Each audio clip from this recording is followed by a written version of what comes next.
From the Fatheads Eyewear Studio in Indianapolis, Indiana, this is The Skinny.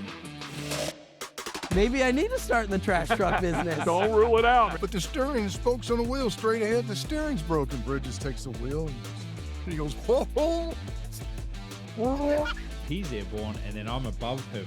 Inverted. All at the same time. Yeah, you're just like, wow, that's a wild picture. He gets behind the race car and he tells me if I'm good or not, and if I'm good, he'll go, perfect. I hang up on the guy. I go, who's this? This is Deion Sanders. I go, yeah, nice try. See you later. Bounce and then this insane roll. That thing sent it. I hate qualifying. It's the worst. It's literally the worst thing you could ever do. But I'm smooth and creamy like milk chocolate. Have you ever not saw a Hershey bar that did not look good? Hi, I'm Tony Stewart. I'm Mario Andretti. I'm Johnny Rutherford. I'm Angel Sampe. I'm Travis Pastrana. This is Antron Brown. Hi, I'm Marty Reid, and this is The Skinny. Welcome, ladies and gentlemen, to The Skinny. You are inside of the Fatheads Eyewear Studio as we have another great guest here in 2024. I'm Ken Stout, Rico Elmore sitting right alongside. That is longtime broadcaster Marty Reid. And as always, the track dude is running the controls, Mr. Michael Young. Welcome to the show, Michael. Going to be a good one today. A good one. Yeah, and he didn't even say trying to keep the controls right or anything. Yeah, I just gave you some love right off the bat. Thank you. I appreciate that. Didn't even hammer you right out of the gate. Speaking of giving some love, how about a 31-year career on ABC and ESPN? That's a pretty good run there, my friend. Probably a lot longer than I expected in my own mind when I first started, believe me, because most people don't last 5 years in a particular job in this day and age. So, yeah, it was a real experience and have no regrets.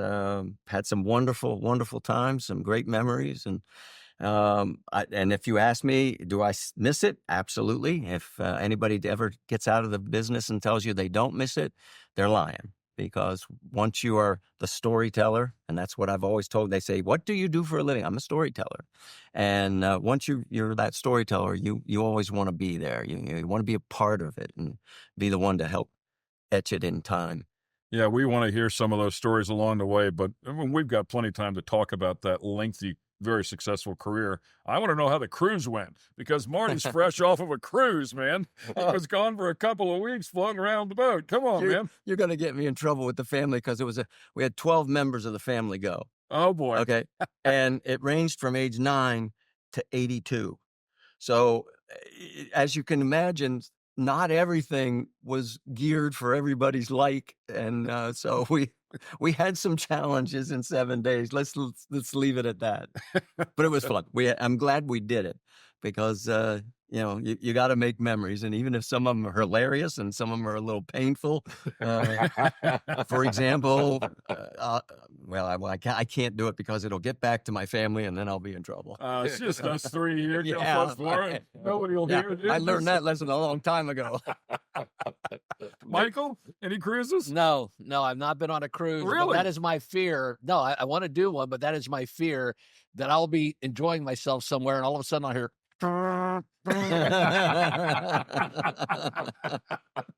Yeah. And your heart sinks. You know it's over, man. You look at your clock, your watch, it's like, that's it. I missed it. Well, Carla and I had one close call. We were in the Grand Caymans. Mike Wells, who's a famous director from ABC and ESPN days, he and his wife had a condo in the Grand Caymans. So we visited them, and Kathy, his wife, says, I know the way. I can get you back. I'll drive you back. Well, she makes a wrong turn, and the ship is over there, and we're going this way. Oh, boy. And I'm looking at my watch, and I'm Kathy, the last boat that gets us back to the ship is at 4:30, the last tender. And it's 4:15, and we got close enough. Now we're into rush hour traffic in Grand Cayman because there's 2-lane roads. That's it. And we got out of the car and we ran, and we made it. But it's now a funny story that made for a great story. Yeah, every time we're in port, I text Kathy, "Hey, can you come pick us up?" Wasn't so funny at the time, but funny now. Oh, it's funny now, yeah. That's great, man. Good times for sure. And I'm glad you had some time with the family because that is Oh, so important. It is. Get around those grandkids and watch them do what they do. And Yep. Yeah, wear them out a little bit. Embarrassing. And they wear me out. Yeah. Oh, yeah. Yeah. Weather good? Absolutely excellent. I've sailed up there before with some friends in a 59-foot boat, and more normally the seas are like 5, maybe 8 feet.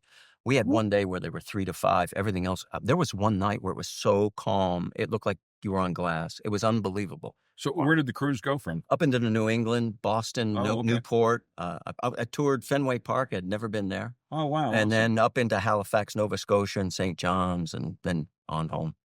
Oh, that's a great run for sure. Yep, was fun. Marty Reid on the set with us here at the Skinny. Stay with us. We'll be right back. We're going to pick his brain a bit. Between not quite hitting puberty yet and being so excited, my voice was a little higher than it is today. And he got on the air. The Skinny is brought to you by Fatheads Eyewear. Fatheads Eyewear, hardcore since '04. And American Coach. Innovation is our life force. You're looking at an award-winning broadcaster, worked for 30-plus years on ABC and ESPN. Mr. Marty Reid, welcome to the set with us, my friend. Thanks for taking the time. We were at commercial break, and we do this all the time. We tell you we have great stories in commercial break, but I stopped them this time. We're going to hear the story online, or on the show. So you just said to Rico, have you ever been to Fenway? And I've not been to Fenway. Have you? Yes. Yeah, and the thing I asked Rico, I go, can you believe the seats? They're the original seats, and they're so uncomfortable.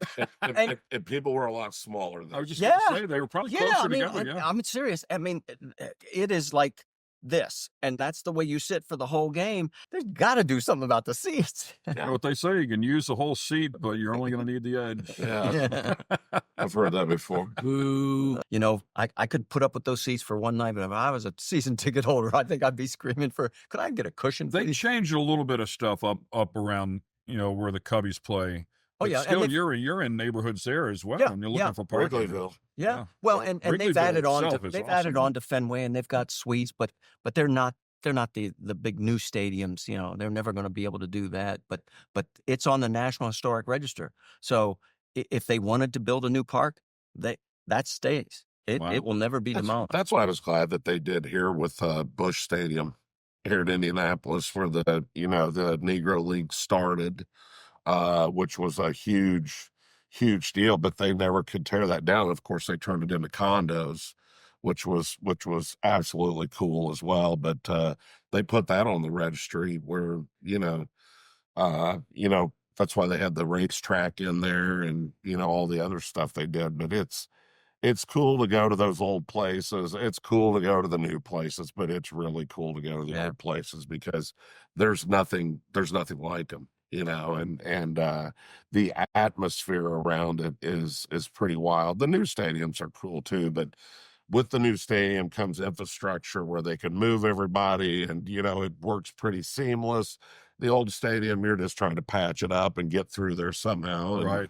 But it's a really, really cool spot. A lot of people will associate you with motorsports, but truth be known, as we're talking about stick and ball here, your career started off much closer to that than racing. But even before that, as I was reading a little bit, I didn't realize your first start got going because your brother needed some help in radio. Is that true? Yeah, you have done your homework. My brother was a disc jockey. He was 5.5 years older than me, and he was working at WIOO in Carlisle, Pennsylvania. We lived in Harrisburg at the time, and he needed a second voice for a commercial, and it was McGinnis.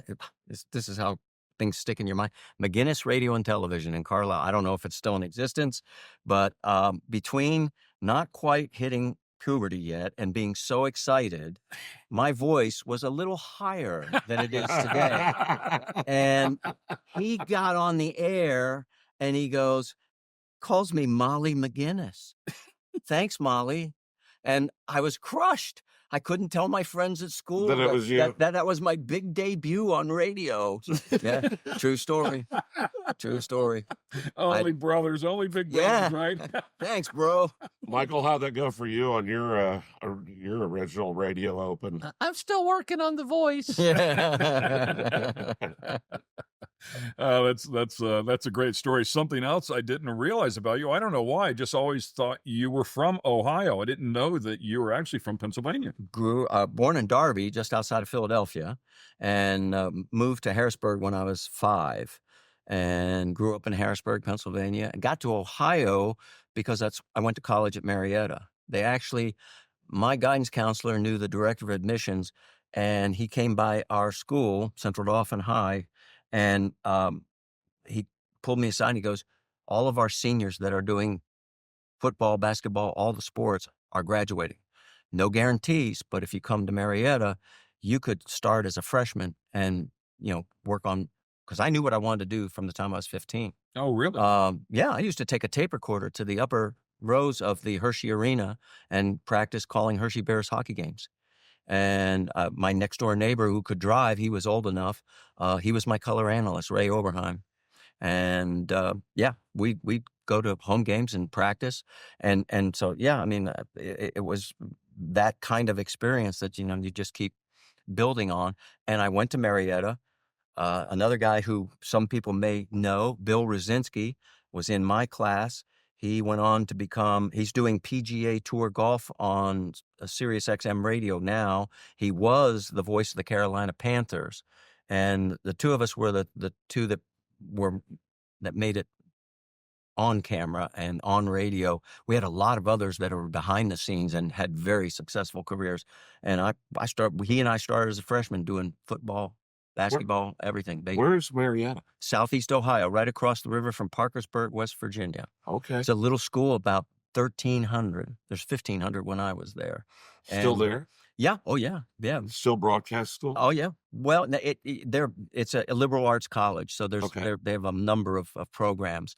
But I'll tell you what was neat about it, because I thought about going to Syracuse, because Syracuse is known as the #1 broadcasting college in the world. But I knew, I had heard from everybody, it was the upperclassmen that got the prime assignments, and also the graduate students. So you're going to be in line waiting your turn. And I said, I need practice. I need to get out I need a microphone. I don't need the fancy equipment. I just need a microphone and a game and a story to tell. And Marietta was the place. And I never have regretted that decision. And when you graduate, and the president of the college hands you your diploma, and he says, by the way, I'm going to miss your broadcast. And you're going, I didn't even know you were listening or watching, because we had television and radio. But I didn't even know. And I'm like, hey, thanks. It was like. Oh, that's very cool. Wow. Small college. Go for it.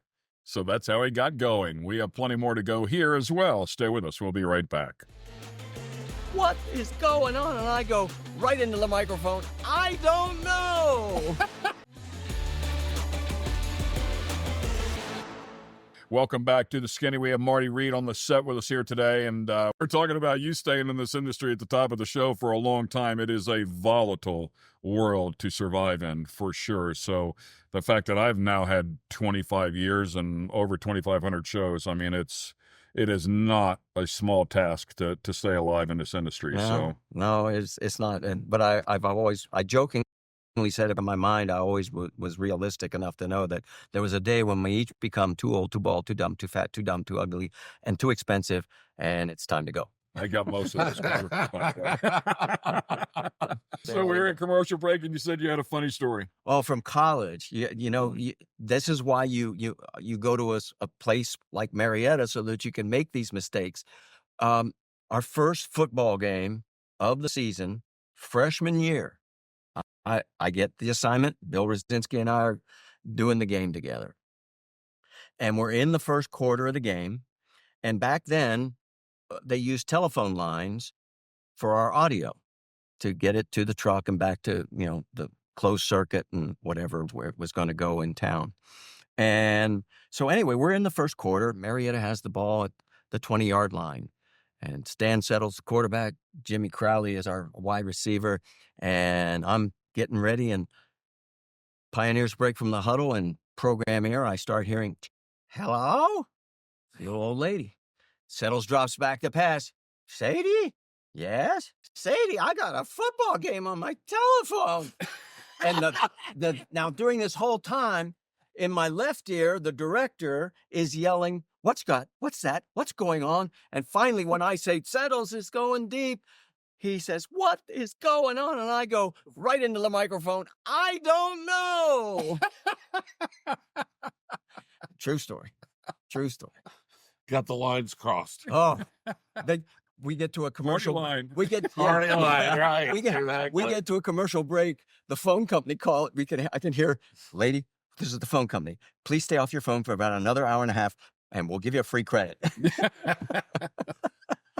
Oh, that is great. As they say, the beauty of live TV. I know it wasn't TV, but or closed circuit TV, but yeah, it was. It was TV. It was, yeah. But that is and that's all the stuff. Black and white cameras. We still deal with that today in live television. It's a different scenario, but the curveballs are never ending. Oh, and that's for me, that's the beauty of it. I mean, I can't tell you. It just happened this year. I was doing a powerboat race, and we are 30 seconds from going on the air, and there's a guy laying under the table doing this with the plugs, like trying to get the headset to work.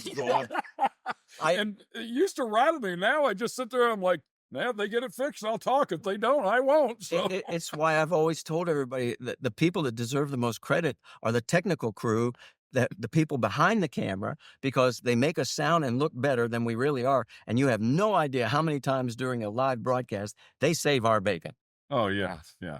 From everything blended up, exactly. And it's just like the drivers, you see the drivers, they're sitting in there and the race is about to begin and people are flailing around working on a car. It's like, they get it fixed, I'll go. And if they don't, I won't, I'll do it. I'll go do my job as soon as they say I'm good to go. So it's just the way it works, but it's all a big team. I've often equated the broadcast team to a race team. Yeah. Oh, you know, if you will, we're kind of the drivers, but we have this entire team around us that has been working on the car, if you will, which, the cameras and the broadcast and everything that has to happen. And none of it happens without the next person. So, who another famous announcer for Bentonville, Arkansas football? Any idea? Bentonville, Arkansas. Yeah. Well, if you said Alabama, I'd have said Eli Gold. Sam Walton. Oh, the really? founder of Walmart. Really? He was the color guy for the Bentonville, Arkansas football team. Yeah, that's right, color commentator. And to the point of him passing away. Huh. And he loved it. That was his thing. He did it. And so when you were talking about that, I thought that was amazing because something I didn't know. Yeah, he had a heck of a time with it. So you got going with stick and ball stuff, and obviously through college. When did the door open for motorsports? 1982. ESPN decided. Now you got to remember, I graduated from college in '75. ESPN was founded in '79, so there's a 4-year stretch. And you're right, I was doing a lot of stick and ball. Columbus Clippers baseball, Ohio State, university stuff, that kind of thing. When ESPN got going like that, was that a Terry Lingner deal? Terry Lingner was the coordinating producer, who still lives here in Indianapolis, as you well know. And he was the guy who called and actually had Sandy Dunn, his secretary, call. And we are still good friends to this day. I was her first hire call. That she had just started for him. But you got to remember, people think of ESPN today as this big, huge conglomerate. And I tell the story, when I started in 1982, it was one building, 150 people, and I knew 50 of them. Wow. And that's how much it had grown over the years. And people don't realize how we were living by our shoestrings, because you would be hung out 90 to 120 days before you got reimbursed for your expenses and your fee. Oh, and your fees were huge. That first race in 1982, I got paid all of $250 for the whole weekend. But it opened the door, and I always do this. The man I have to thank is Steve Evans, because if you remember, Diamond P was doing all the NHRA races, and they were syndicated around the country. Any station could buy the package. And it was Dave McClellan and Steve Evans, and they were it when it came to drag racing. Well, Steve had a conflict. He had seen my work in Columbus, Ohio. He knew that I was also crewing on Jed Coughlin Sr.'s Top Fuel Dragster when I could, and he recommended me. And that's a job I never applied for. And it's amazing when I think back on even to this day that I didn't have to fill out the application and go beg. He took me to one of my questions that's coming up here. Yes, he just said he was working on a fuel car. More on that when we come back. Put some kind of electric shock into your chair, or climb into your washing machine and put it on the spin cycle. Welcome back to The Skinny. It's been a great show here with Marty Reid on the set. We were talking about you getting your start there in motorsports and, of course, bringing up some historic names there from drag racing with Steve Evans and Dave McClellan. So that door opened up a little bit, but you mentioned in the middle of that story, and I did read down through there, my surprise, you were actually working a drag race car, but I didn't know it was a fuel car. Yeah. Jed Senior running Top Fuel at the time, and unfortunately, I was there for his big crash at Columbus at the Spring Nationals, and that was obviously the hometown race because that's where I was living at the time. That's where he was living at the time with the family, and. But yeah, I mean, when I could. I mean, I was not a full-time crew member because I had my regular day job. But whenever he needed the extra hands, I'd show up. What did you do for the team? Whatever he needed. You also have to remember, Jeg was always about bringing the boys up, and they were just starting. The two oldest, John and Troy, were getting to the point where they could start helping out. And so, it just was that constant progression as you see. What year was that? Oh, that would be the late 70s. Wow. And you said that I want to rewind or go back a little bit. Growing up in Pennsylvania, so tell me the racing you went to. They fall in love with it. Saturday night at York US 30 Dragway. That was their theme. That was what they did all the time. But that's the thing that's interesting about drag racing is if you can get them there, they're hooked. Because watching it on TV. Now, if you've been there and then you watch it on TV, it's one thing. But if you've never been there and you watch it on TV, it's still exciting. Don't get me wrong, but it's not as exciting. As I describe it to some people, it's sensory overload because the sound and the pounding against your chest from the engines, and you're sitting up in the bleachers. How can I experience that at home? Put some kind of electric shock into your chair. Or climb into your washing machine and put it on the spin cycle. I mean, that's. I can't pipe in some tire smoke and pipe in some nitro fumes, and it's the one thing it's the one thing that television can't do. It cannot, as much as we love the in-car shots and everything, you still haven't driven at speed 90% of the people in this wonderful country of ours. Everybody's thrown a ball, everybody's caught a ball, everybody's kicked a ball, everybody's hit a ball. But how many actually drove at speed? And to watch these guys, handling a car, and like in an Indy car, you see a guy make a little correction like that, and the viewer at home who doesn't know says, well, that wasn't that much. Well, yeah, it was.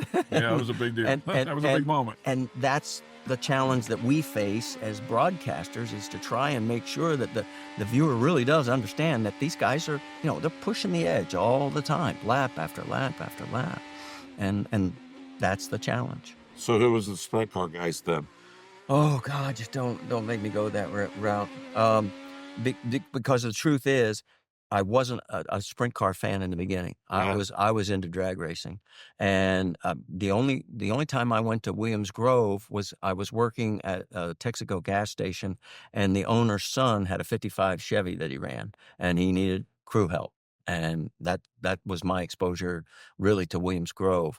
I really didn't get into midgets and sprints until getting with ESPN. And you got to remember, we owned all of motorsports. I mean, it's the one thing. I mean, if you look at all the events that I've been able and fortunate enough to cover, the only thing that we had on air somewhere along the way that I didn't participate in was hydroplane racing. If it had motors and a wheel, I mean, motorcycles, anything, I was fortunate enough to be a part of it. And so, that's when I started getting exposed to the midgets and the sprint cars. And I'm going, holy smokes, I missed some things when I was young because these guys are good. Yeah, that's pretty exciting stuff. Stay with us. We have more from Marty Reid when we come back. What do you think we should do? You're going to turn this decision over to me? He goes, well, I've screwed it up pretty well. Why not? The Skinny is brought to you by American Coach. American Coach. Innovation is our life force. And Fatheads Eyewear. Fatheads Eyewear. Hardcore since '04. Welcome back to the Skinny. We have Marty Reid on the set with us here today, and we've been able to document what it's taken to get up to his career. We've yet to scratch the surface here on the career. Could probably do a double show here with this guy. He's a great storyteller, as he predicted at the top of the show.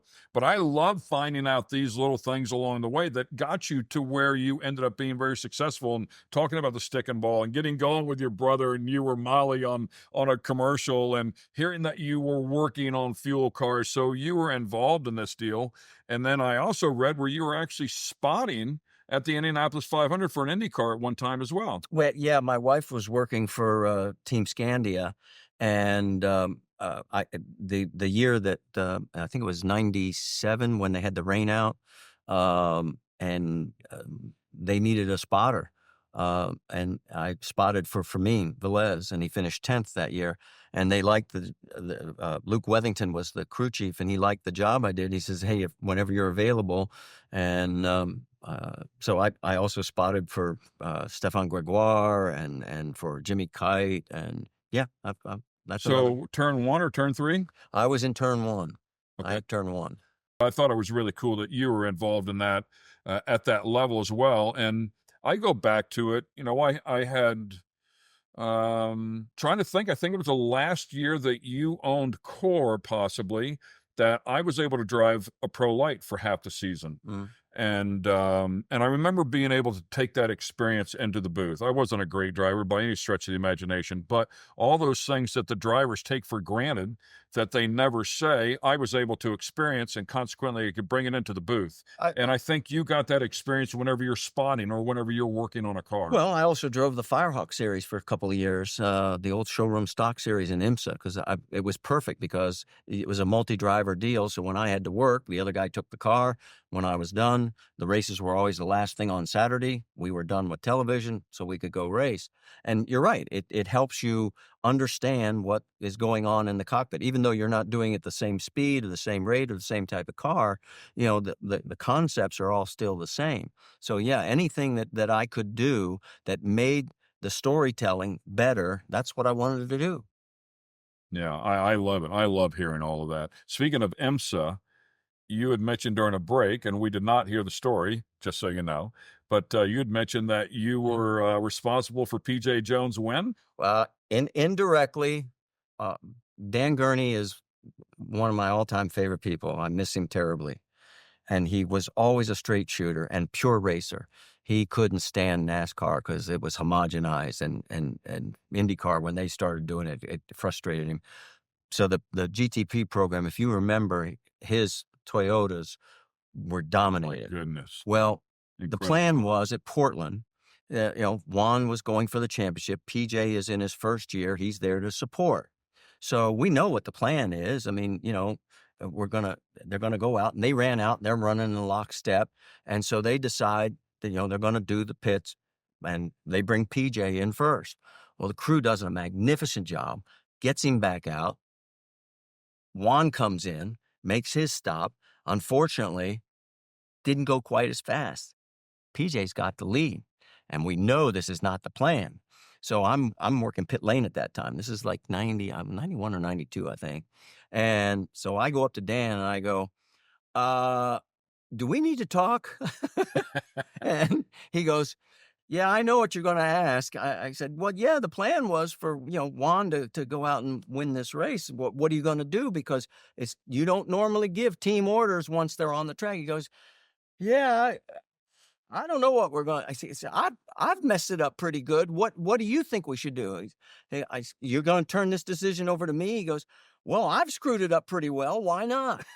So, and we're live on the air. Now, I'm paraphrasing, but I said, okay, well, let's see. Pit crew did their job for PJ, right? He goes, yeah. PJ's doing a good job, right? He goes, yeah. I think we should let him go win his first race. He goes, okay, that's what we're going to do. PJ goes on to win the race. Now, obviously, he was not going to pull PJ back, because that's just not the way Dan is. And Juan went on to win the championship. So it was fun. He was always fun. I remember another time we're at Atlanta Motor Speedway where they're running the infield course, and the IMSA had just tightened his restrictor because he was killing the field. Now he's still running first and second, but he is livid. He's in his pit box and he's livid. And I'm going, Dan, what's the matter? You're running first and second. He goes, Marty, look what they've done to my cars. They're making them breathe through the hole of the size of a hummingbird's rectum. I have a poster that he signed for me. These are the cars that were forced to breathe through the hummingbirds, ... He was priceless. I loved him. Awesome stuff. This guy is a great storyteller. Stay with us. When we come back, you'll have more. And my answer's always been the same. The most important race was the one I'm working that week. From 2006 to 2013, Marty Reid was the voice of the Indianapolis 500. What an incredible opportunity that is. Give us an idea, some of the memories that come to mind. Well, the first memory is unfortunately a bit of a sad one because I was called to go to Bristol to do an audition with Scott Goodyear. And when I got up there and we did it, and they said, "Yeah, you're going to do this. We'll work out all the details." And I didn't call my mom right away, and unfortunately, she passed away that night. Really? Oh. And so she never knew, and so that was the only downer of the whole thing. But yeah, when you get into the field, no, I don't care what it is, a driver, crew chief, you want to strive to be the best. And I always remember what Juan Fangio said when he won his 5th world championship for Formula One, and he was asked, "Are you the best ever?" He goes, "You must always strive to be the best, but you must never believe that you are." And that was always my mantra. And so I just was in the right places at the right time where ESPN was doing all these different forms of motorsports. And the irony is, I became sort of like the utility infielder in the beginning because every week I was doing something different. And, and I've been fortunate enough to do all 6 major North American motorsports play-by-play. And nobody else has done that. The 3 NASCAR series, IMSA, NHRA, IndyCar. But if you say Dave McClellan, you think drag racing. If you say Ken Squire, you think stock cars. If you say Marty Reid, it depends on what your favorite form of sport is. I've never been identified with one particular form of racing. And believe me, I don't begrudge that in any way, shape, or form. I've been fortunate enough to do things that I never dreamt possible. And I allow yourself, I think we all do, to dream sometimes and say, God, I wish I had that opportunity. And I got the assignment for IndyCar, and I'm going, you better not screw this up, because the first one, they all get your blood flowing, but the first one, when everyone is going to be looking at you and comparing you to Jim McKay and Bob Jenkins and Paul Page, and there's only a handful of people that have done that event, the 500. In fact, the only 2 that have done it longer than me are Jim McKay and Paul Page. And man, I'm number 3 on that list. That's pretty prestigious. Yeah. And you're right. I mean, when you're in that position, when you look back, you're just grateful for the opportunities. Oh, yeah. And you do as good as you can possibly do when you get that opportunity. But I have to ask you, I get goosebumps, man. I mean, thinking about that is just incredible. But as I look at you, as versatile as you are and all of the stuff that you covered, we say the greatest spectacle in racing, right, for the Indianapolis 500, but you were also covering the U.S. Nationals. As you talked about, you covered Cup. Can you put those races in perspective? Can you compare those races? Or are they all their own unique animal that's as important to that group as it is to this group? So I've had that question asked to me dozens of times, and my answer's always been the same. The most important race was the one I'm working that week. And now when you stack it all up, I mean, it's impossible to compare each individual series or each individual. They're so unique.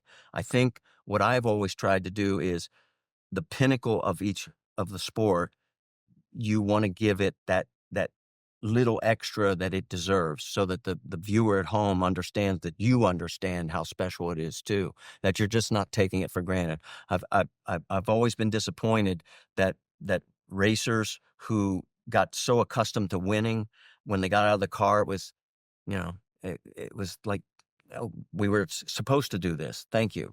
Old hat. Yeah. I never wanted it to be old hat. I wanted every one of those events, whether it was just the beginning race of the year or the pinnacle of that series, to be special and to be treated the way it should be treated.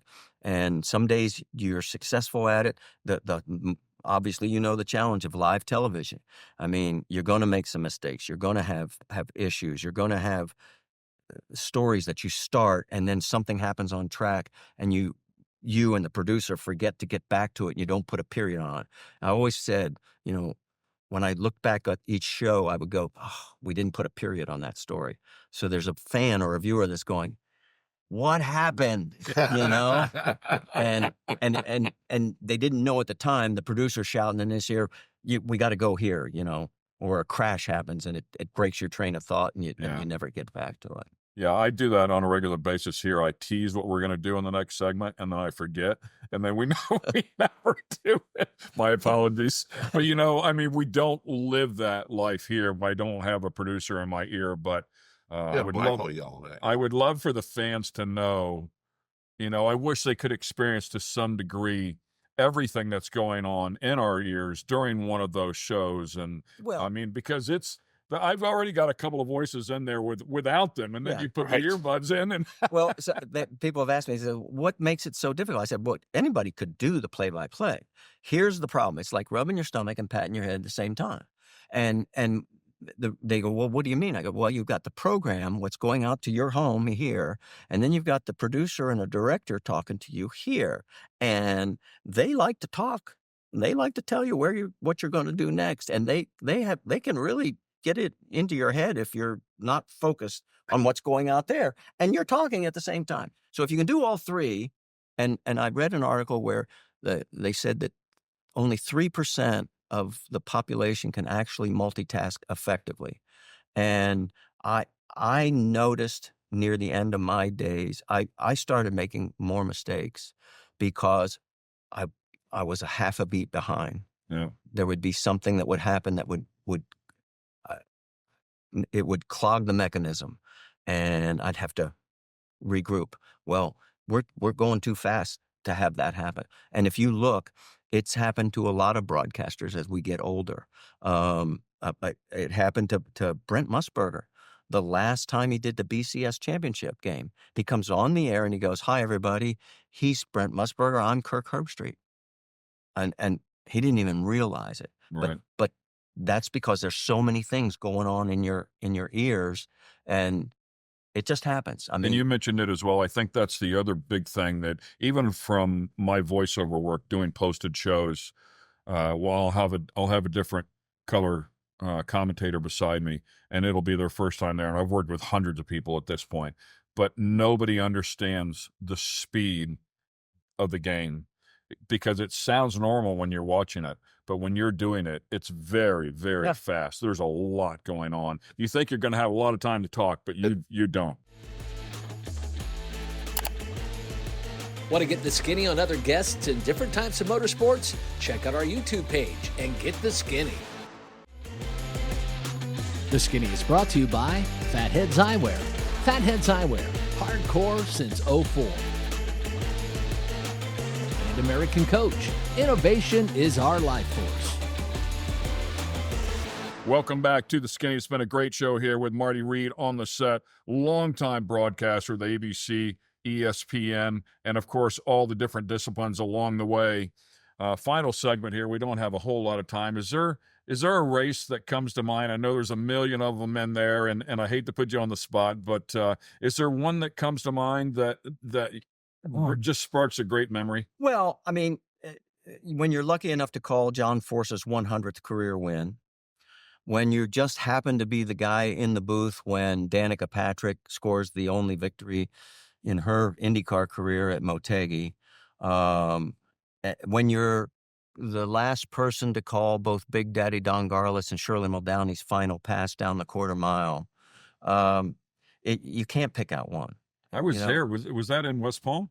Did you No, call that no, New Year's? no. It would have been at the final race of the year at the Winter Nationals. Well, Pomona. they did a I think it was Garlitz and they did a match race, a New Year's Eve match race. but Big wasn't driving. Okay. Big wasn't driving at that time. But anyway, no, it's impossible to pick just one when you have all these memories. And like I said, Dan Gurney, I mean, every time I talk to that man, I learned something new.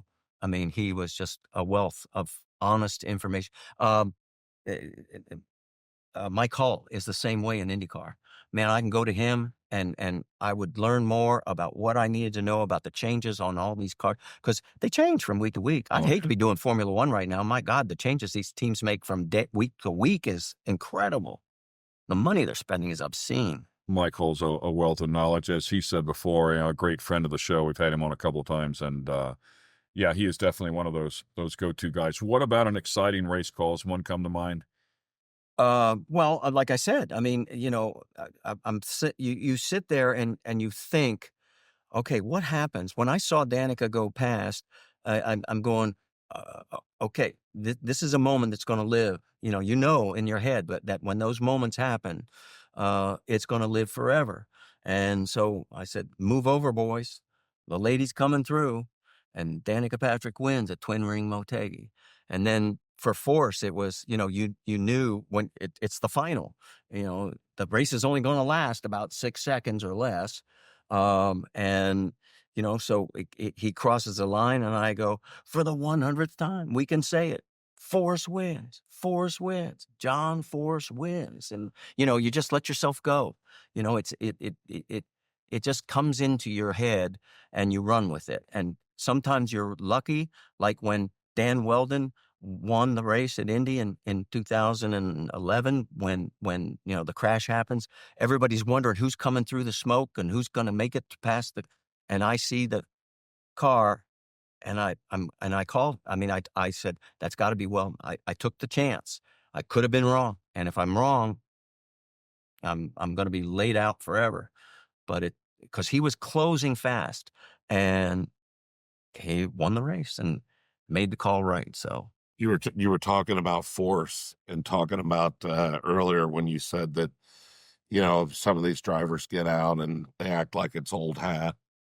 He ain't won. No. His 100th win was like his first win. He's an unbelievable competitor. When he would chunk it in, on the line, he would tell his crew chief, he'd say, now listen, I'm not going to chunk it in so we get some good data. He'd chunk it in. He'd roll it right through the beams and it goes. So, but yeah, good times. That's it. That's awesome. Well, Austin Coyle he goes, if I could just get him to stage a little softer, Yeah. a little lighter here. And there's another great story. Do we have time? We do. Okay. We'll let him cut it up. Well, I go up to Austin and I go, Austin, I got to ask you, why the toothpick? You're always going to the starting line with a toothpick. He goes, well, Marty, he had that sort of tinny voice. He goes, well, Marty, I used to have a cigar, but with all this nitro, I thought I'd blow myself up. I'm going, got a story. Go. There it is right there. Hey, man, thanks for all the iconic moments, obviously, in your career. And I know your presence of mind is to inform the fans of what's going on. It's always been about informing the fan about what they're seeing, and to try and tell them something that maybe they didn't know, and to make a moment that you know is going to be special, maybe a little bit more with your race calls. So we had Paul Page on this show, and people like you have been a big part of our lives. And you've done a wonderful job. You survived an incredible career. So, well, thanks for all the memories, man. Well, thanks for the invite and allowing this old man to come back and tell some tales. You're welcome anytime, my friend. Great storyteller. And that's the Skinny on Mr. Marty Reid. Thanks, brother.